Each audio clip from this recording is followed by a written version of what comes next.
Just spoke on a panel to pre-med students about like medical school, things like burning questions and such. We're gonna get into it a little bit more. Give me a moment to get a little situated outside.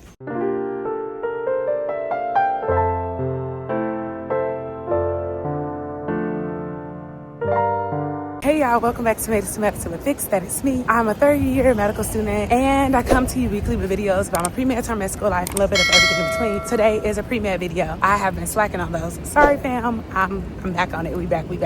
There were some pre-med students that came over from the East Campus of UIC to come to the medical campus, which is why I attend, to sit on a panel with me and two of my colleagues who are also medical students to just hear about the road to getting here and what are some things that they can do to stand out. They are both sophomores, and so we all commended them on networking and, attending events like this so early on in their career, because these are things that we all wished we had done and we did not for whatever reason.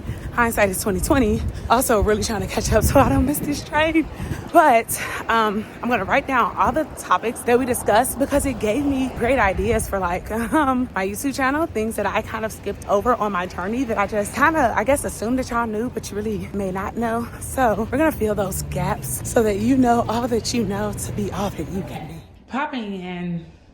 A few days later, I don't know what it is about 2025, but something has happened with this year and its initiation of me and my organization skills going to trash. I don't know, but I am going to use this weekend to get my life together. So let's hop right into it now. Okay, so first things first, in order to get accepted to most medical schools, you need to have taken the MCAT, which is called the Medical College Admissions Test. If you go straight from undergrad to medical school, typically you will take this exam at some point during your junior year or summer going to senior year, and then you will be interviewing while you're a senior in college for medical school to start literally the fall after you finish. And the difference between a traditional and a non-traditional student, they've gone straight through, or they've taken up to 2 years off in between undergrad and starting medical school. Non-traditional, you could be a career changer. So I know a resident when I was a medical scribe back in Philly. She was like, yeah, I worked for Google for like 7 years, and I decided, oh, actually I don't like this and I want to go to medical school. So I went to take the prerequisites, which back then, I'm not really sure what the new prereqs are now, but it was a year of chemistry, organic chemistry, physics, biology, a writing course for a semester, and then I believe one math course for a semester. And also biochemistry is needed now, and maybe psychology or sociology. One of the two.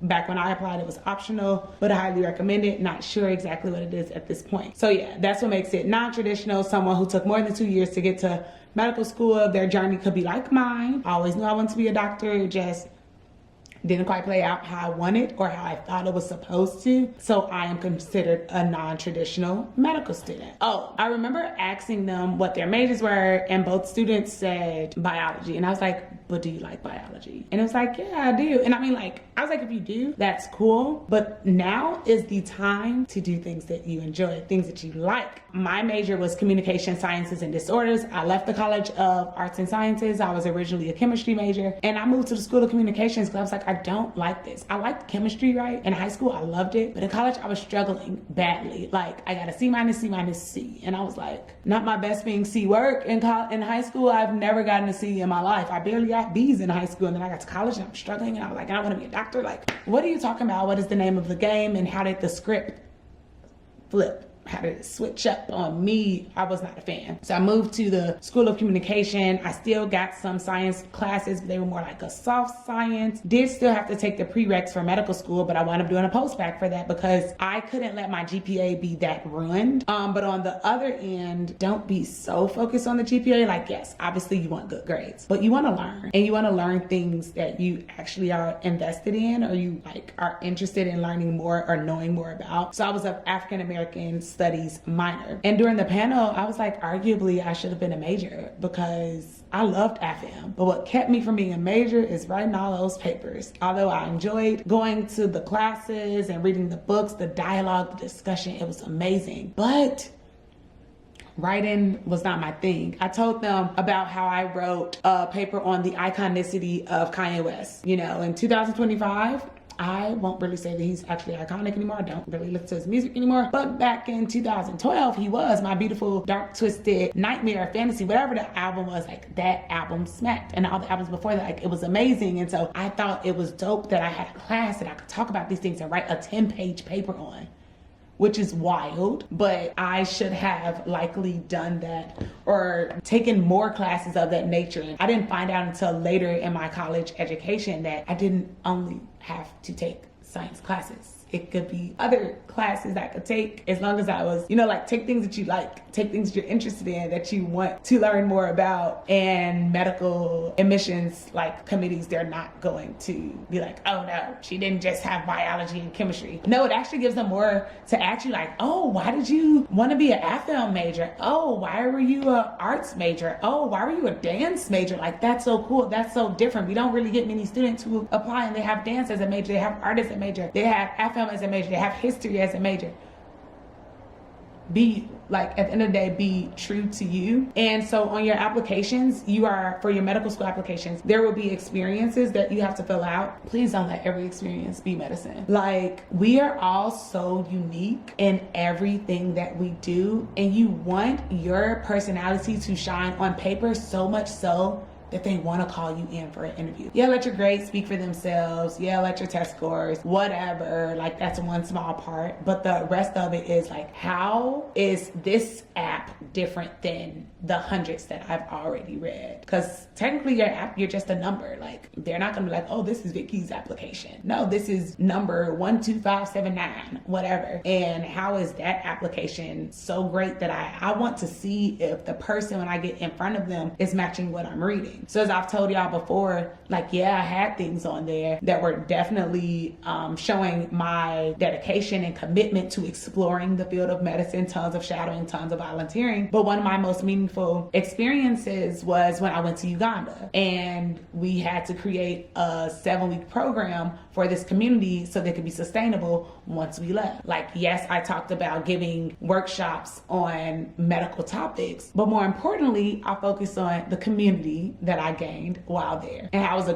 community of Jajas, which means grandmothers, and them being the oldest in the families, they had to watch out or look out for the rest of the family, but we wanted to make sure that they also poured into their own cups. And how at the end, they had a celebration for me and my 2 colleagues who were there, and it was a whole little ceremony of their culture. And that meant so much to me that I got to pour into this community for X amount of time. And at the end, they poured back into me. And that was heartfelt. That was warming. You know, like, yeah, I did talk about a little bit of the medicine, how I got to talk about high blood pressure and diabetes and ulcers. But the soft skills, the people skills, that is what is really needed, you know, to be a physician. Even if you become a pathologist or a radiologist in your room all day and you're not really interacting with medical school, you're going to interact with people. It doesn't matter what field you choose. These are life skills that everyone needs to have. So that was something good that one of my colleagues had brought up. Like, we're just assuming that they know all these things and we should really break it down. I was like, you right. Okay, and so with school selection, it asks, well, how did y'all choose where you applied for schools? And I was like, for me, location. Location was number one. I'm from Chicago.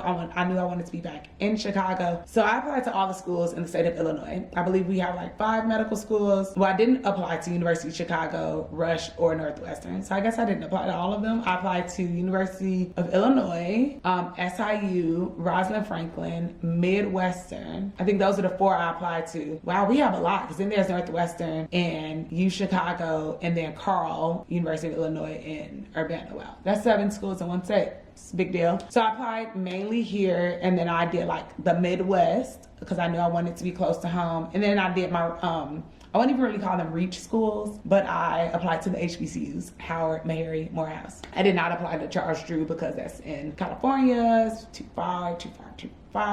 I got some family out there, but I wanted my parents.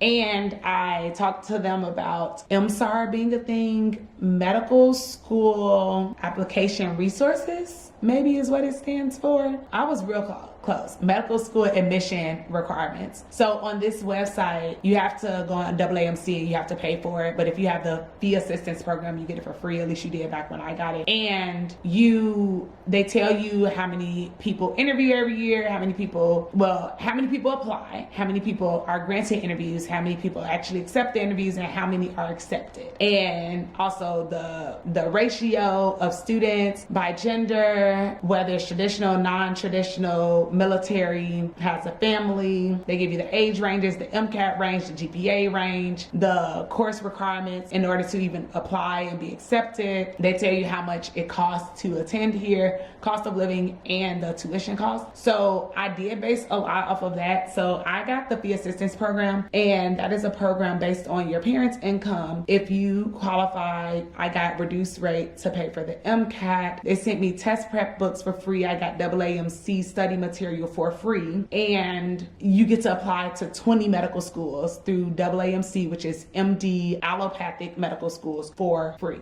There were not 20 schools that I even wanted to go to. So in the end, I'm just like, I guess I'll apply to this school because it's in the Midwest, but I don't really want to be there. But sure, it's free. Like, why not? Sure. And most schools, if you tell them that you have the assistance program, better known as FAP, FAP, then you send them in that letter and you ask, hey, I have FAP. Is it possible for you to give me a fee waiver for your secondary? I got all of my secondary fees waived except one school. They were just like, yeah, no, you gotta pay it. And I was like, okay, whatever. But that was fine. And I found out a few months ago, since I got FAP coming into medical school, when I applied to residency in the fall, I get a discount on, I think it's like 20 residency programs that I apply to. So I'm like, God be looking out. Shout out to him. So basically, use all of the resources that are available to you. And if there is something that you think you probably need assistance with, ask somebody. YouTube is a great resource, but people are even better. So like, ask someone, because this is a very expensive journey. I didn't quite know how much I was going to spend trying to get in. I'm not even talking about the debt that I'm in now, but how much I was going to spend on the road to getting into medical school. I applied 3 times, and the first 2 times, well, one time I'm like, do we really count that one? Oh, I guess I didn't count that one. So I technically applied 4 times, but I submitted a primary, and then once I got an MCAT score, I didn't submit a secondary anywhere because I was like, yeah, this is gonna work. But the other time I did get interviews, but my mother was paying for it out of pocket, like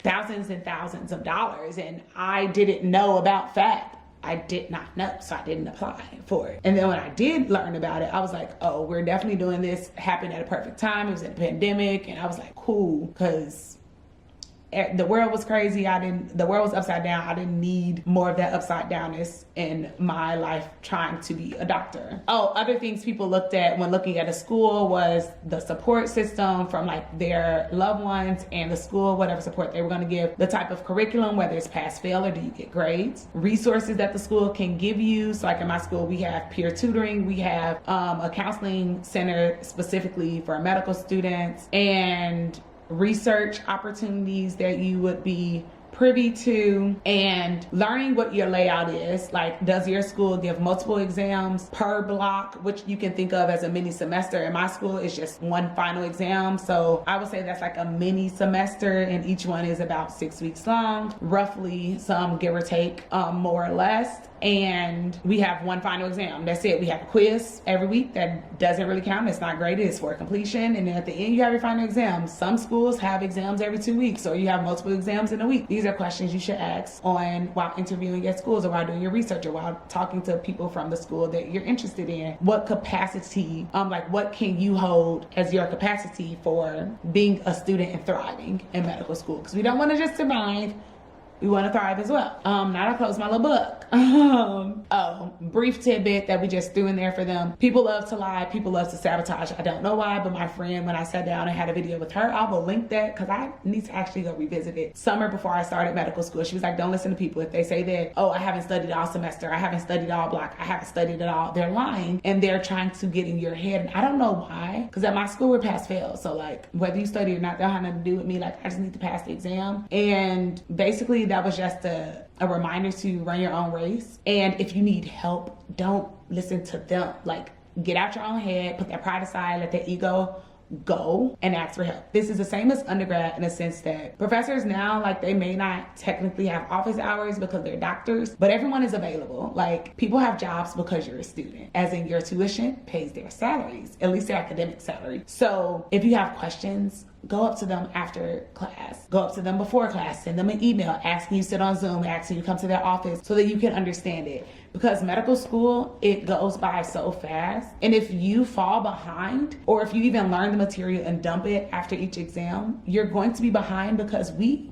build. These are those cumulative semesters, right? Like in high school where you'd have an exam, you know, at the end of a quarter, but then at the end of the whole semester, it could cover the material for 2 quarters. That's medical school. Every block is gonna keep building, keep building, keep building. So you want to really get that strong foundation that I did not get because I was learning and dumping. I don't know why, and I knew I had to take step 1. And there are 3 steps, step 1, 2, and 3. 3 is in your intern year. 2 is before you graduate, like in the 3rd year, somewhere during 4th year. And step 1 is at the end of the 2nd year, some schools at the end of 3rd year. Like, I knew I was gonna have to go back to it, but I was so focused on just gotta get back. No, build the good study habits now as a pre-med student. And then when you get to medical school, at least you'll have some set of a foundation. Now, if it changes, that's fine, but you wanna have something to ground you. You don't wanna get here and just be chaotic and all over the place because you'll get swept under the rug real fast and it's not fun. 2 things I want to end on.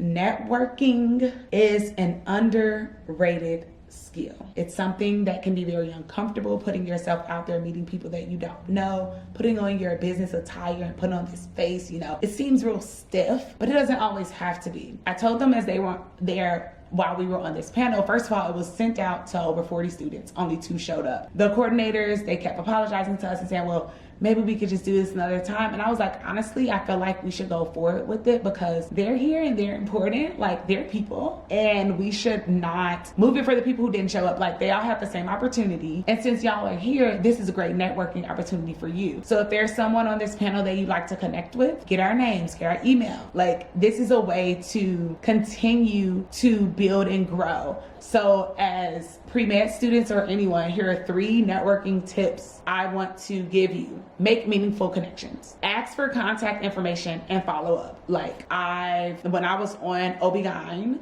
I have my AKA pen on my book bag. A doctor saw it, was like, is that your book bag? I said, yeah. It's like, oh my gosh, Soror. And I was like, oh my gosh, Soror. Like, how are you? What's your name? I'm Soror Vicky. And ever since then, she literally said, I want to mentor you. I, as the mentee, have to drive the relationship because she, I can guarantee you, has multiple mentees. And if I'm the one who's going to benefit the most, like, she has all this knowledge, all this wisdom that I can glean from, I have to do my check-ins. Like, how often, what are my goals? How often do I want to check in with her? What is it that I want to learn from her? And in what ways can she support me as I'm on this journey? Like, make a meaningful connection. Don't just go out and try to collect 50 business cards. You're not gonna keep up with 50 people. Like, it's nice to, you know, in the moment networking, like short term is asking questions if it's about medical school, asking all the things that are meaningful to you on your list, location, curriculum, support, whatever. But meaningful ones, those are the longitudinal connections of networking that will really get you far and build community. So we asked them, like, oh, do you like your classes and do you like the people that you're in class with? That community is so underrated. Like, as we talk to our colleagues here at school, because they're actually both M2s about to take step 1. And I remember when we had a panel for them and it was like, stay in community. Stay in community, stay in community. I don't care if you like to study by yourself. Do something at least once a week with somebody. Like, it can be isolating, and I want you to stay sane. I want you to be mentally well. Stay in community. Community, there's great power in community, and that is also networking. Like, if y'all are pre-med together now, y'all gonna be future colleagues, and like, you're gonna be colleagues in the future, so you're colleagues now. Like, build that now so that when you get to the next stage, again, you're not starting over from scratch. And the last one is, y'all, it's 2025. use social media to your benefit. YouTube is a social media platform, and I don't know if y'all know or not, in one of these videos, I recently said that I will be dropping a mentorship program this year, and I just have to figure out all of the onboarding paperwork with who I'm going to choose as mentors and how we will select mentees. But social media is a great place. Many people have reached out and asked me to mentor them, and depending on the time or not, I would be able to do it. But as a mentee, you need to know what you want to get out of the relationship. And if you're asking someone to mentor you, in what way? Is this an academic mentorship? Is this an academic and social mentorship? Is this a personal development? You know, like, on what angle, what direction are you really asking for? What are you looking for? And social media, some of them you can use it as the speed dating. Someone's posting something, those comments are on for a reason. Everyone wants engagement. Ask the question in the comments. If you feel like it's too personal, ask it in the DMs, but everyone does not check their DMs. So if you really want something, start the conversation in the comments and then move it to the DMs. And they don't have to be your mentor, but if you've scrolled across something or you've been following someone for a while and they're saying things that are speaking to your heart, reach out. Like, this is what networking is all about. It's not always just about what you can get out of the deal, but what can you put into it as well, and reaching back to help someone after you. So at the end of the day, when y'all get to the point you're interviewing for medical schools, remember that just as much as they're interviewing you, you are interviewing them to see how good of a fit you are for said institution. If y'all have any questions, anything you feel like I left out, let me know, and I will see y'all in the next video. Have a good night. Bye.